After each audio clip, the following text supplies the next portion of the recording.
Bruce and I started talking, and my first film with him, we really got involved in our conversation. He says, we went back and we worked out together for a couple of years, punching bags, kicking and kicking the bag, and all this kind of stuff here. For years, many martial arts enthusiasts have wondered if the rumored fight between karate legend Chuck Norris and famous deceased movie star and martial artist Bruce Lee had indeed happened. Recently, a video resurfaced that revealed a never-before-seen dare that happened between the two stars. How did the dare come about? Who won between the two famous champions? Join us as we dive into this story. The missed opportunity. Most fans of martial arts would say that despite their individual popularity, in the early 1970s, Bruce Lee and Chuck Norris never challenged each other to a real fight. To the world, their only encounter has taken place for the television. Remember Chuck Norris versus Bruce Lee? Yeah, let's watch that real quick. That's sensational. Yeah, see if you can find Chuck Norris versus Bruce Lee. Stayed to entertain viewers. But recently, a video showing the truth has resurfaced, and it is more than shocking. At the peak of his career, Bruce Lee was popular for his highly skillful martial arts and his unique way of fighting. He had made a name for himself in the martial arts world and in Hollywood, not just through his skills, but also through his magnetic on-screen presence. He never walked into rooms quietly. He did not need to. When he stepped onto a set, conversations slowed, then stopped. People watched without meaning to, not because he demanded attention, but because his presence bent the air around him. Though he was small in frame, the actor was unbelievably sharp in motion and alert in a way that made others feel slightly behind, like they had missed a signal only he heard. Bruce Lee was speed and intent fused together. His movements were clean and exact. Nothing was ever wasted. Every step had purpose. He trained his body the way some men trained weapons, daily and obsessively without mercy. But it was his mind that unsettled people most. He questioned everything. He never settled when it came to rules, traditions,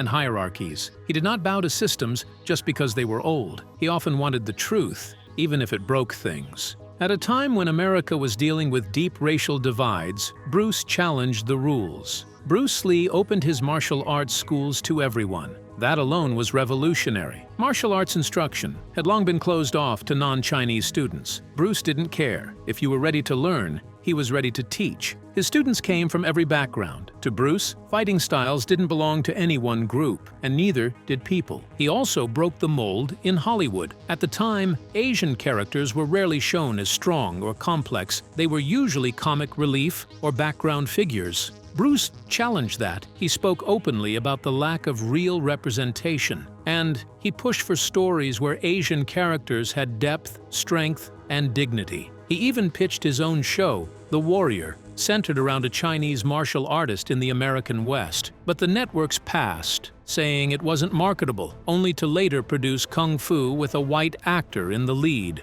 Bruce knew what he was up against, but he didn't back down. He kept fighting for a seat at the table, not just as an actor, but as a creator and visionary. Bruce didn't just act differently, he lived it. Behind the scenes, Lee trained African-American martial artists. He taught students from every walk of life. His bond with Kareem Abdul-Jabbar was one of the strongest. They trained together. They even fought on screen in Game of Death. Bruce believed martial arts could connect people. He was right. By the early 1970s, Bruce Lee was no longer just an actor trying to prove himself. He was already changing the grammar of martial arts cinema. Before him, fights on screen were rigid, theatrical, and predictable. Bruce Lee brought speed, realism, and intent to. His movements were sharp, economical, and frighteningly fast. He did not simply perform martial arts. He interrogated them. Every stance, every strike, every pause was tested against one question. Does it work? Bruce Lee's philosophy, later formalized as Jeet Kune Do, rejected rigidity. He believed styles became prisons when followed blindly. His approach emphasized adaptability, interception, and efficiency. He studied boxing, fencing, wrestling, and biomechanics. He trained obsessively, not just to look powerful, but to perform under fatigue. His conditioning routines were brutal and relentless. He was obsessed with endurance. On the other hand, Chuck Norris was the opposite of the legend. Chuck Norris arrived at the same moment from a completely different direction. He was not a rebel philosopher. He was a product of structure and discipline. Raised in modest circumstances, Norris found direction through martial arts, while serving in the United States Air Force. He trained in Tang Soo Do and karate, rising through the ranks with relentless consistency. By the late 1960s, he was one of the most dominant tournament fighters in the world. His record was not built on hype, but on repeated victories under pressure. Where Bruce Lee was fluid, Chuck Norris was grounded. His techniques were sharp, powerful, and precise. He did not waste movement. Every strike was delivered with intent to end exchanges quickly. In tournament settings, he was feared for his control and devastating power. Fans know them as icons now, yet back then, they were peers standing at the edge of something bigger than either of them. What the public saw were clean movie fights and heart-stopping movements. What they did not see was what happened when the cameras stopped and the mood changed. The set of Enter the Dragon in 1973 carried an energy that people still talk about in fragments. It was Bruce Lee's film, his moment. He was the producer, star, and creative director of the film. The pressure was constant. The stakes were high. Every decision mattered. And somewhere inside that pressure cooker, something snapped into motion that no script ever captured. For years, people believed every clash between Bruce Lee and Chuck Norris existed only on screen. But the truth is far more shocking. Behind the scenes, in a moment almost no one outside the production ever heard about, Bruce Lee and Chuck Norris faced each other for real. It was more entertaining to watch than any scenes in the actual movie. This recently recovered recording showed two professionals just letting loose completely. If you saw this video, you will also ask the same question everyone has been asking. You will question why this fight scene was never added to the movie. But the most shocking twist of all was why the fight happened in the first place. The reason will leave you stunned. Originally, Bruce Lee and Chuck Norris were supposed to battle on screen in a scene that could have become one of the greatest fights in martial arts cinema. But suddenly, and without much explanation, that scene was cut out from the final production. Some people say it was a studio decision. Others claim it was as a result of politics happening behind closed doors. But the real reason had nothing to do with the movie at all,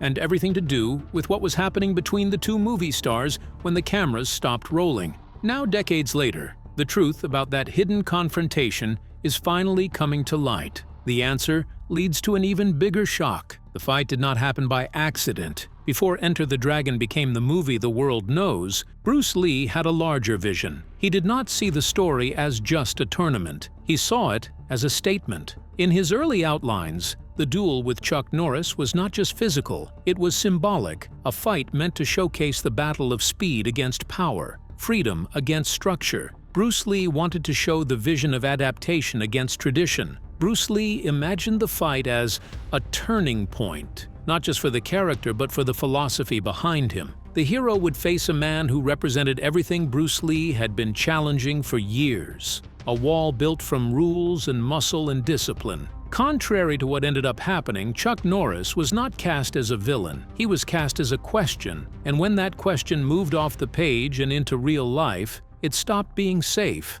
What happened next stayed buried for decades, not because it was fake, but because it was too real. The dare that was never made public. According to those who claim to know the story, the moment did not begin as a challenge fueled by ego. Chuck Norris was not being reckless. Instead, he was curious. As a professional fighter, he had tested himself against countless opponents. The strength and discipline he saw in Bruce Lee intrigued him. Moreover, Lee had never competed in formal tournaments, yet his reputation surpassed many champions. Norris reportedly wanted to understand how Bruce Lee's philosophy held up under real pressure. The proposal was simple. Chuck Norris suggested a real exchange with no cameras recording, no choreography, and almost no audience. Bruce Lee's reply was not surprising. As expected, he accepted immediately. To Bruce Lee, sparring was not about dominance, it was research. He treated the art of combat as a laboratory. Every exchange was data. He believed theory meant nothing unless tested. The agreement sent a ripple through the set. A small group gathered quietly. No one wanted spectacle. Everyone sensed something serious was about to happen. This was not a movie moment. This was something else entirely, something no one had seen coming. Witnesses described the opening moments of the fight as unsettling. Bruce Lee moved first, light and fast as always. His footwork was constant, he did not rush. He circled and probed his opponent. His strikes stopped just short of impact, close enough for Norris to feel them. Not to be outdone, Chuck Norris responded with pressure. He advanced deliberately, cutting off angles, attempting to close the distance between them. His counters were heavy, and the air cracked with power. Early on, the exchange appeared to be one where both men were even in strength. Bruce Lee entered and exited with lightning speed and precision,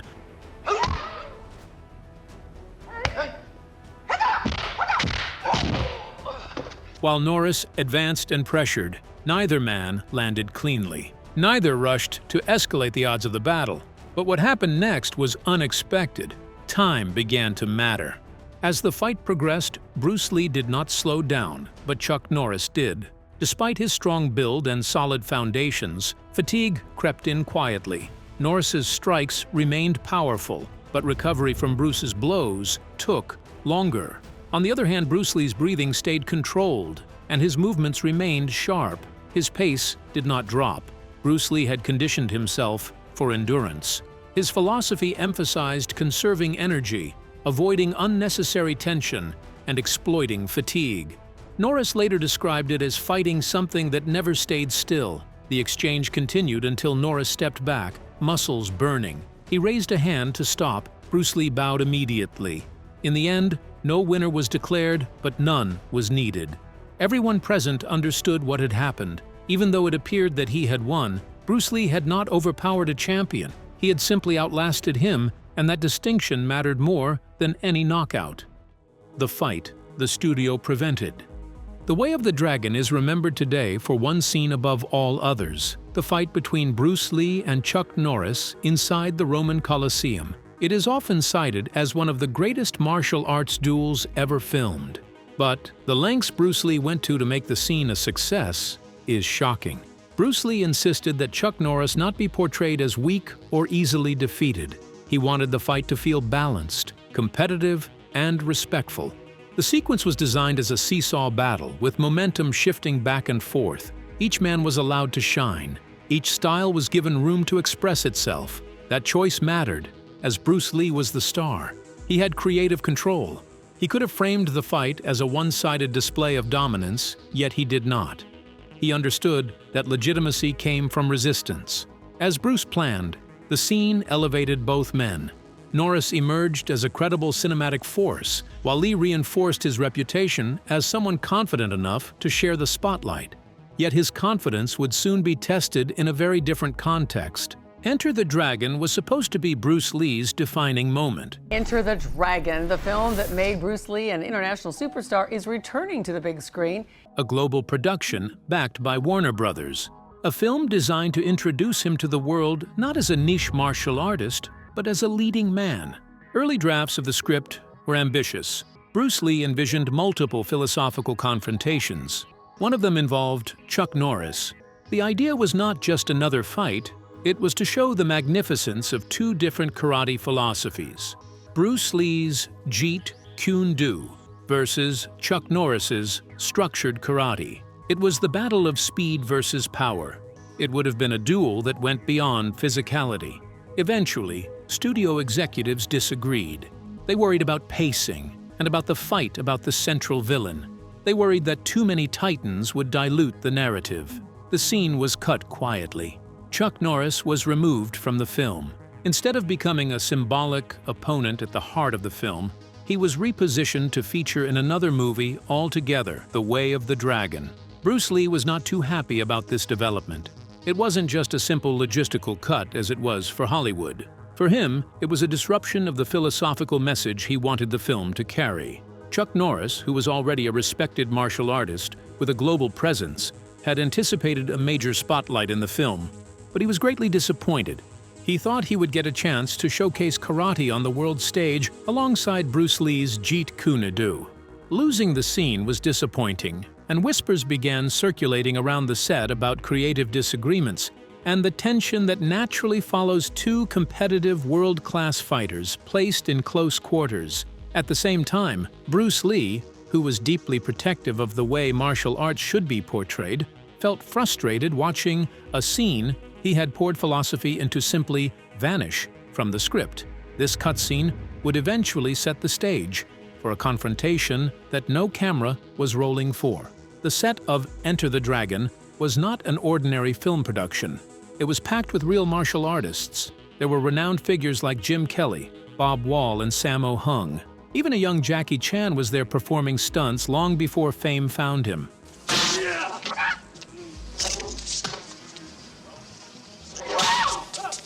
This was not a room full of actors pretending to fight. These were men who trained daily, who measured themselves against one another instinctively. In environments like that, competition did not need words. It showed up in demonstrations, in warm-ups, and in casual sparring. Every technique became a statement for the fighters to show their presence. Yet, whenever Bruce Lee entered the scene, the energy shifted. He was the star, the visionary, the man redefining the genre. But Chuck Norris was different. He was not intimidated. He was a champion used to being the best person in any room. Witnesses later described a quiet rivalry, a competition that was not hostile or aggressive. Whenever Bruce Lee demonstrated a concept, Chuck Norris responded with his own variation. Whenever Norris displayed raw power, Bruce countered with fluidity. Jim Kelly later hinted that he saw everything long before others noticed. He said he noticed Bruce Lee and Chuck Norris addressed each other with this mutual respect, but it was as though there was something more going on, like there was a kind of rivalry between them. To Jim Kelly, this tension held great interest. These are two elite martial artists with two different philosophies, two men used to being the best in every room. Another person that also picked up on the tension going on was Bob Wall. Bob had trained with both, so he was very familiar with their different mannerisms. He described Bruce Lee as being surgical in nature. He would obsess over angles, timing, biomechanics, and things like that.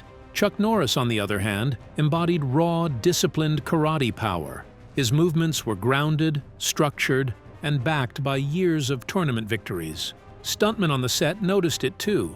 The two men didn't really argue or disagree much. It was only in their demonstrations that you could discern what was happening. It was almost unbelievable. Eventually, that quiet rivalry turned into the dare that left everyone shocked for years to come. A friendship that was not ruined by defeat. Despite their unscripted face-off, Chuck Norris was actually on great terms with Bruce Lee, especially afterwards. According to Norris's own words on WorldNet Daily via Black Belt magazine, he and Lee not only knew each other but hung out together and even sparred on occasion. Norris says Lee was extremely charismatic and friendly, both in person and on the silver screen.